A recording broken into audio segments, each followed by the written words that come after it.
The Snapdragon 845 was announced today, and after the press conference here in Hawaii came to an end this morning, Qualcomm unveiled the next-generation chip's reference platform to journalists. Reference platforms serve as tools for Qualcomm and its customers, the companies that make phones, and they're usually pretty crude aesthetically. The one Qualcomm has whipped together for its 845 platform is kind of nice, though, big bezels aside.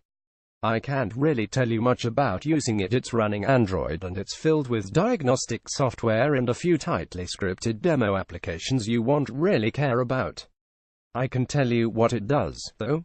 Qualcomm showed us a few of the enhancements you might be able to expect in your next smartphone, based on improvements made in the 845. Some of them were pretty boring, better VR performance, but some were quite compelling, like the power consumption demo we were provided. The Snapdragon 845 reference phone was pitted against the Snapdragon 660 and Snapdragon 835 reference platforms, all of which were connected to power meters. They all were playing back the same 1080p video file. One common misconception Qualcomm wants to correct is that mid-range chipsets are actually more efficient than high-end ones. The reality is that when performing the same task with the same performance demand, a more powerful processor will generally get the job done with fewer watts. Decoding, that is, playing back the video file, the mid-range Snapdragon 660 consumed, on average, 1,560 milliwatts. This chip is fairly renowned for lasting a long time, too.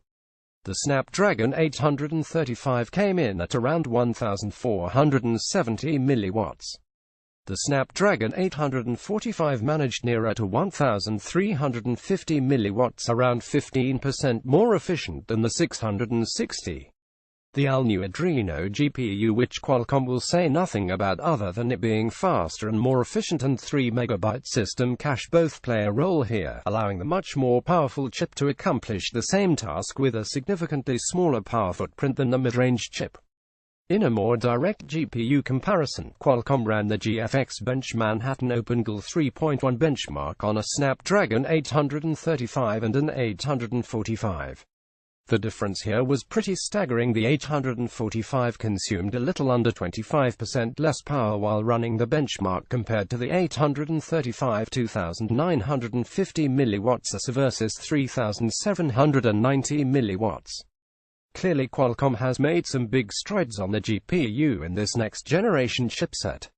We also got to look at the X20 LTE modem in action, which Qualcomm says will allow maximum data throughput of 1.2 gigabits per second down.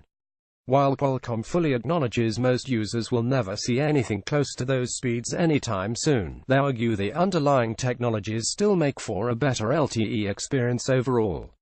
The Snapdragon 845 supports bonding up to 12 data streams across 5 aggregated bands, carrier aggregation. If your wireless carrier supports 5x carrier aggregation, none yet do, this could still improve your phone's LTE performance. 1.2 gigabits per second LTE is possible in a highly controlled setting with a dedicated small cell and a server rack behind a curtain. Qualcomm also demoed the enhanced LTE throughput by streaming an HDR video over a mobile network, which is fine and all, but I was more impressed with the fact that the demo device they did it on was also in mobile hotspot mode using Wi-Fi add. There's only one phone out there that even supports Wi-Fi add at the moment. Asus makes it, and Qualcomm is hopeful that the 845 will force the issue of adoption a little more. They've even designed a nifty dual antenna for it, because the 60 GHz transmission is so easily impeded that even holding your phone the wrong way will completely block the signal. When this happens, the phone quickly switches over to the second antenna on the other end of the device. Just don't hold your phone with two hands while you're on add Wi-Fi, I guess. What's neat here is we're actually getting a little peek into 5G, because most people expect millimeter wave, which Wi-Fi add users to be a big part of 5G networks. This is Qualcomm's way of beginning to figure out how a real-world millimeter wave antenna is going to have to be built and operate effectively on a smartphone, so that's pretty cool. Finally, we learned a little bit more about the DSP and audio codec, Qualcomm's term for the Diagnostic amplifier. Snapdragon 845 will be the first chipset Qualcomm has offered that will support dual hot wording, meaning phones with the 845 will be able to store up to 2 always listening phrases. Amazon is probably thrilled. They also claim that the 845's always listening should provide better noise cancellation and far-field performance, so your phone is more likely to hear you in a noisy environment when you're not especially near it.